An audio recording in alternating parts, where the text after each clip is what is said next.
Section number 4.5, where we're looking at the arch fill, as you traditionally know it in the UK and well, Australia as well. So arch fill, as you would know, this is a measure in the sagittal plane. Okay, so it's the position that you want the arch to change according to the fill that you have when we measure the sagittal plane. Commonly I see in manufacturing labs that they'll do it at an angle.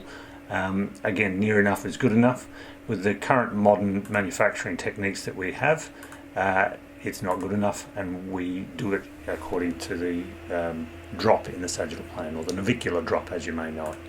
Okay, you can do it in a millimetre, or you can add it to the peak arch height at the sub-navicular point, and you can do it from that point downwards. Okay, so again, if it's 50% down, that's half the arch.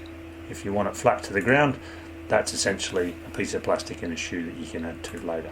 Alright, so generally 0% is no change according to the scanned or casted position that you're submitting in. Okay, always remember that.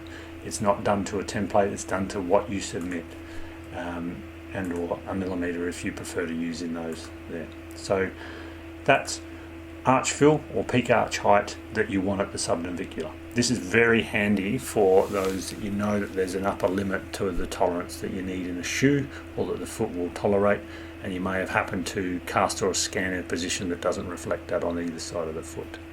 Okay, I'll see you in section 4.5.